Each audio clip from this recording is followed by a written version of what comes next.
And welcome to Fox 13 Unscripted here in Studio B. I'm joined by a special guest. Our regular viewers will know that I'm quite the racing fan. Lacy knows that, Yes. Which is kind of how I came on to meet Lacy and her family. Please welcome our local racing legend, Lacy Kuehl from Sarasota. How are you? Welcome. I'm doing awesome. Thank you so much for having me, Mark. We're so glad to have you. So I met you, you know, it's funny. I looked at, it just so happens that the timing's going to work out neat here. But I actually met you and your mom and dad. Well, you and dad. I don't think I met mom yet. Yeah. At the track exactly 2 years ago. Really? Because you were It practicing. was. Remember, you were practicing at Freedom Factory. That's right, where we were. Correct. Yeah, it was 2 years ago this week. Wow. So we're going to share a little bit of their story and tell you a little bit about it. But first, congratulations. Thank you. Thank Yes. you. Yeah, this weekend was awesome. Big win at the Marion County Speedway. Tell me about that. So we've been racing. We've had about 6 races here at Marion County Speedway. It's a small dirt track in Ocala, Florida. It's a quarter mile, and I race legend cars out there. They're a 1934 Ford Coupe with a motorcycle motor, and I've been racing legend cars for going on about 5 years now, ever since I was 12. And wow, I love it so much. We had an amazing race. I started dead last in my heat race, made it up to second, started second in my race, and ended up with the win after a late race call. Dad, so how many were in the field? I think we had only 7 this weekend. It was a little bit smaller Only than 7. normal. So okay, well, so you have been racing since, geez, we're gonna. There's the picture. So that's from last Saturday. In the dark. Afterwards, I had another picture of your crew too, which was kind of neat. But we're gonna see that in a little bit. Tell me about Marion County first, because I know this is a legendary speedway. I know you say it's a little track, but racers know this is a great track. Oh my gosh, yeah, this track has been around for a while. They even have a little dirt go-kart track in the middle, which is, I started out racing little dirt go-karts. So you see the little kids out there racing, and it's like, wow, that's where I was when I started racing, like when I was 6, which I've been racing for 12 years now. And now you're so old. And now I'm like, oh my gosh, it used to be me throwing a football around with the other little kids at the track, and now I'm out there and I'm 18. I'm like, wow, time is, it doesn't feel like it's been that long, but. You know what? Let's do this, because I know for some of our viewers, it's been almost 2 years since we shared your story, because you race for a number of things. But what I think is so special about you and your family is you have a much greater purpose than just these checkered flags. Check this out if you missed it. What happens when you put on that helmet and you climb in a race car? I'm driving.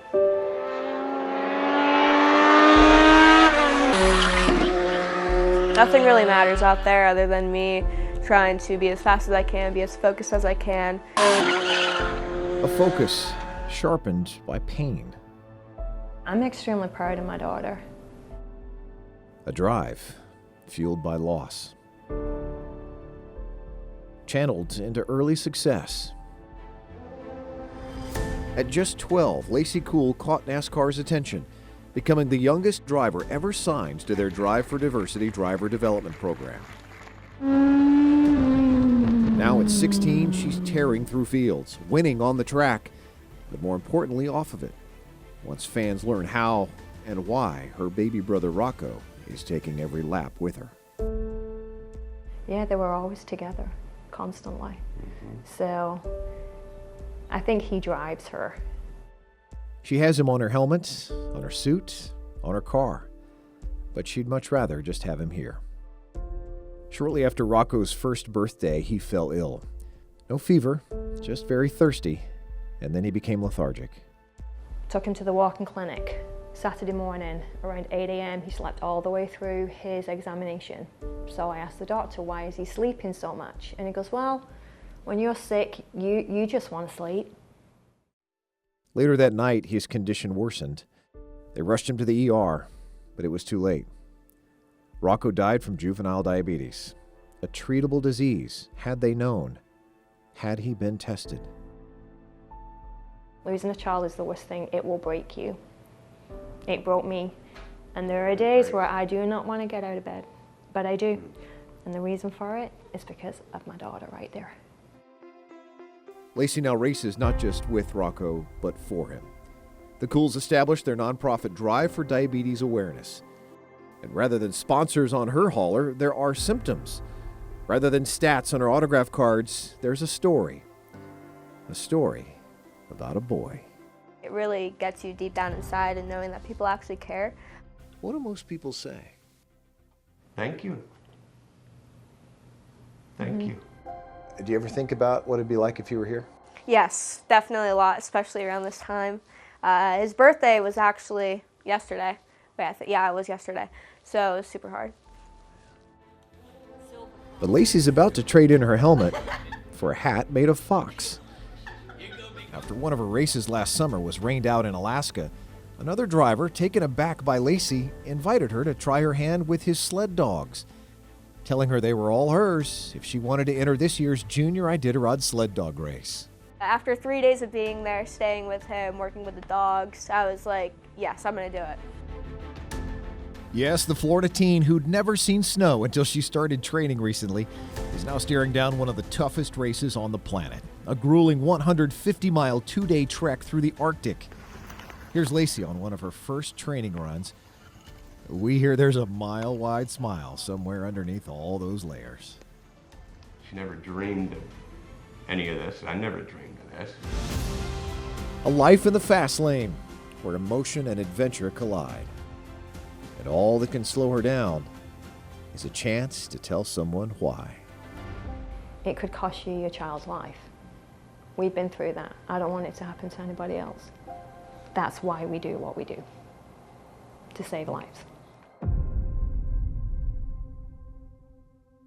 You know, the timing's such going to work out too.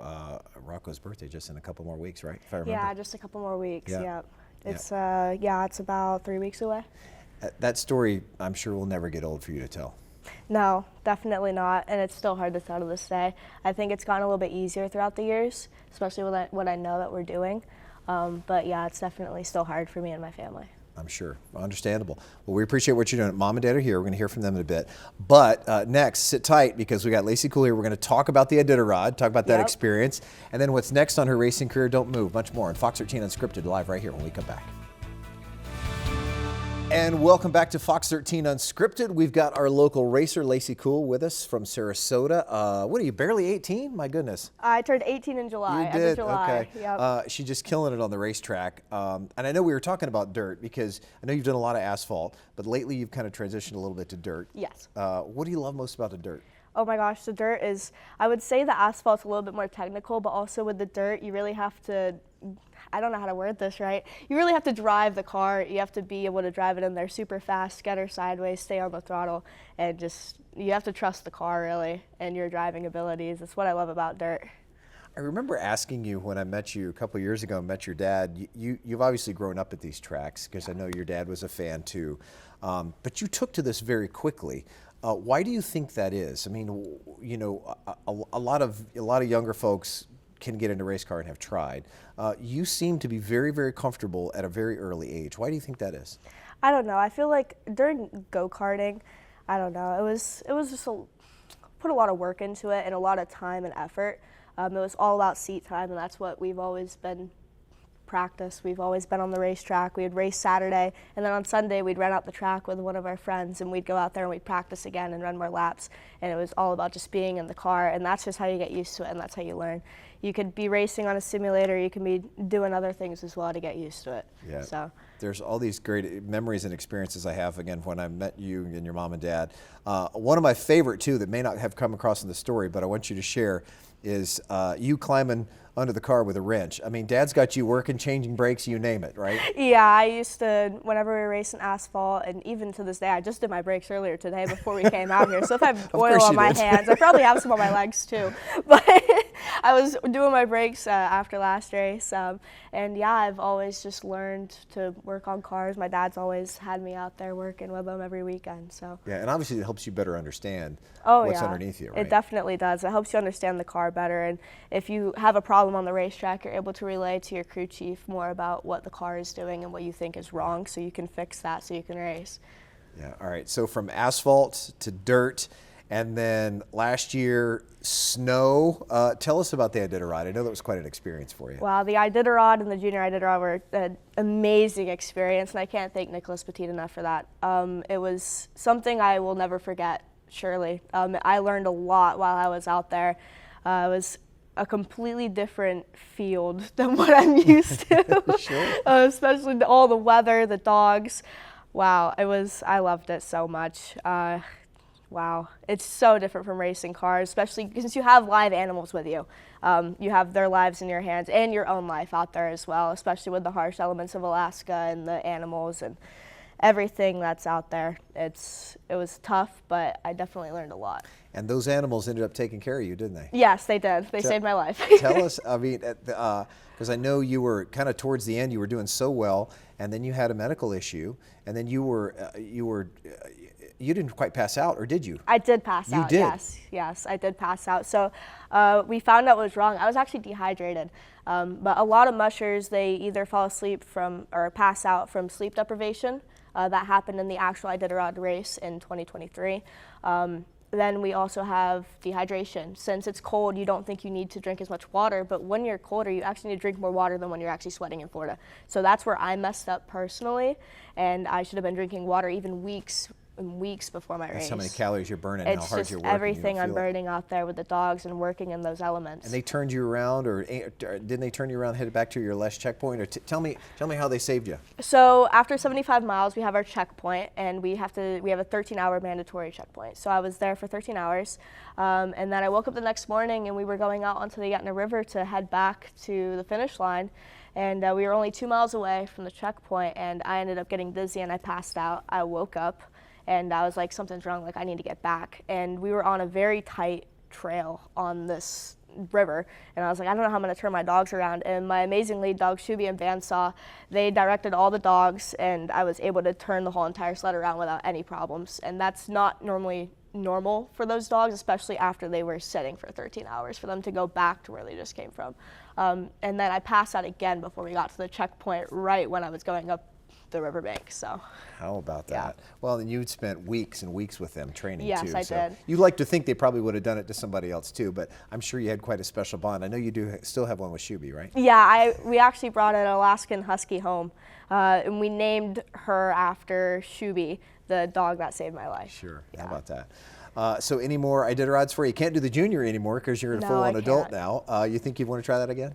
Definitely, I would love to run some more races if the opportunity presents itself, then yes, I would love to.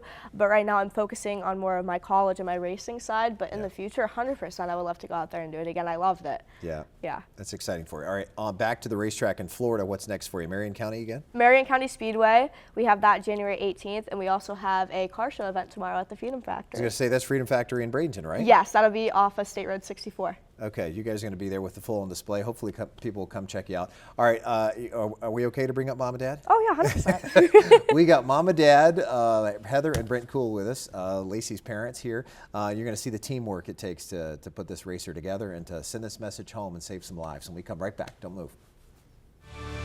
And welcome back to Fox 13 Unscripted here with the Kuehl family now. We've had our driver Lacy here and Mom and Dad. Welcome to Brent and Heather. How are you guys doing? Good to see you. We're doing good. Nice to see you. Thanks for braving the traffic. Oh, it was fun. I'm sure. Well, I was going to say, if anybody can navigate the traffic in rush hour, it's a racing family. I do have to ask, now that I have you guys together, who's the better driver in the family? Me. Oh, okay. Yeah. Still? I didn't hesitate. I don't know. I was just in the car with her a couple of days ago. Yeah. I don't do anything crazy, all right? I'm not breaking laws. No, I'm sure.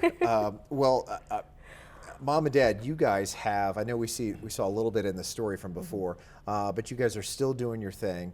You're still getting that message out there, because I know at the end of the day, that's the number one important message. And what I thought was great when I first met you guys and I came to the track, and all of a sudden everybody's around your track, and I'm thinking, well, you guys are easy to find because it was the crowd of people. Yeah. And some were talking to Lacy, but for the most part, they were looking at your flyers, they were looking at your trailer, they were understanding what in the world is this Drive for Diabetes awareness all about. Right. And that's still going strong, huh? It's the same as it was then, same as it's been for 11 years. We share the early symptoms of diabetes and drive the message, and yes, to save lives.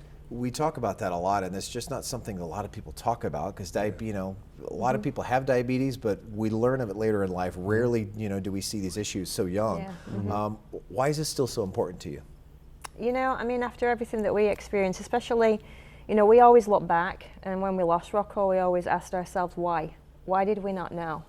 Every parent should know this, and like when he was diagnosed, they told me, your son has type 1. And I'm like, okay, well, how do we fix it? You can't fix it. it's unfixable. It's a lifetime disease and they need insulin to survive. So I had no idea. So when Brent came up with the idea of starting the charity and racing for it, we're like, why not? We need to tell as many parents as we possibly can, because if they don't know, we don't want it happening to them too. So yeah, it's just been the mission of the charity and Lacy's mission, just to tell and get out there and go into the stands and sit with people and talk to them and just share our story and just say, hey, we don't want it to happen to you. You know, so this is what you need to look for. And that's why we have the brochures and everything else, and the symptoms are on the trailer. So no matter where we go, it's going to be in people's faces. You know, they're going to see it. Yeah, So. it's not your typical sponsorship for sure. And you No. and I remember asking you, it was in the story, but I was always touched by that. And I said, you know, what do people say when they come up? And you just said two simple words. You said thank you. And that, are you surprised by that? It's hard to do what we do to begin with. So but just for someone to come up and appreciate what we do, because it's not glamorous. There's nothing glamorous about diabetes. There's nothing fun about diabetes. So how do you make diabetes fun? Well, you have a daughter that wants to race a car. She wants to race dogs. She wants to do what everybody else in the world isn't doing, right? Do it all. And so we got our brochures. There it is. And that's the symptoms of diabetes goes on the back of all the brochures. You guys have merch too. Merch? You have your nonprofit, and tell us how we can find it online. It's Drive for Diabetes Awareness. DriveForDiabetesAwareness.org. Right. Okay. All right. And you can go on there. There's stories on there. I write news articles on there sometimes. We have the videos, and you have the symptoms of diabetes and the excitement of what she does. If you want to watch a female racer, and I wanted a driver. I didn't want a race car driver. We have enough of those. I wanted a driver. Yeah. And she's a driver. And I remember asking you put her in a go-kart. You were actually doing the karts first, right? I started. I had Yeah. the ambition to get out there and race, and then she wanted to go and go to the racetrack with me 6 weeks in a row. We ended up buying 2 go-karts. I raced 1 year with her, and we actually both won a race. Right. Yep, and same how day. old was she when you put her in a car? She was 6 or 7. Right. And I'm always fascinated by that, because I had girls that did not, they were dancing and playing volleyball. But I always wonder about, how soon is too soon for a dad to put her daughter in a race car? When you want to do it. Yep. Don't think about what other people want. If you do, we wouldn't be doing this. If we did what everybody did in motorsports, no offense to everybody in motorsports, but if we were focused on that, we would have spent all of our money on engines and tires. Instead of that, we were putting our money into our symptoms on the back of the shirts, on the brochures. They cost money every time I make them in time. So that was keeping us to the drive to stay in it. Show up with an old set of tires and make her drive it. And then Dad screws up and then puts I reverse stole his stagger. racing ride, so. And she stole my I stole racing it, ride. right. Yes, she did. Because you ended up driving his cart, right?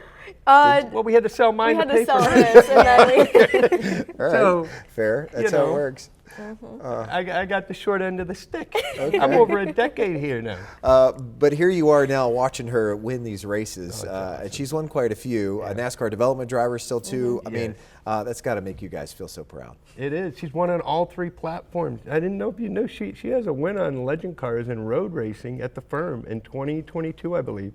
So she's won on dirt, asphalt, and oval. Asphalt, dirt, and road. I'm sorry. I get all mixed up. And maybe one day we'll add snow to the list. maybe. We'll We'll snow see. to it, but she didn't win it yet, Yeah. right? Yeah. No, So you that's got to true. go win one. That's true. I like your So, and what's neat too is you have more plans than just racing. Did I hear you have some college plans too? Yeah, so outside of racing for that aspect, I want to go to either and get a motorsport management degree. There's only 2 colleges in the U.S. that do that, and that's at a private college, Belmont Abbey or Winston-Salem University. Okay. NASCAR driver Roger Carruth, who was also my teammate in 2019 for the NASCAR Drive for Diversity program, he just graduated from Winston-Salem with his motorsport management degree. And that's where a lot of people that work in NASCAR, race in NASCAR, that's where they always go so that they can work in the field. That's great. So racing has captured your heart no matter what. Oh yeah, racing will be in my life until I'm gone. Yep. Yep. racer. And I'm sure Rocco will be on your sleeve somewhere at some point too, for He sure. already is. There you go. There you There go. you go. When you Yeah. had that Oh, looks she put My the Morocco wings. She put the tattoo. wings. there it is. Now tell me again about tomorrow at Bradenton Motorsports Park, right? Or at Freedom Factory. Yes, so Yes. we have the Christmas drag strip race, Okay. which is put on by Cletus McFarland, who's a YouTuber who also owns the Freedom Factory, which Right. is off State Road 64 in Bradenton.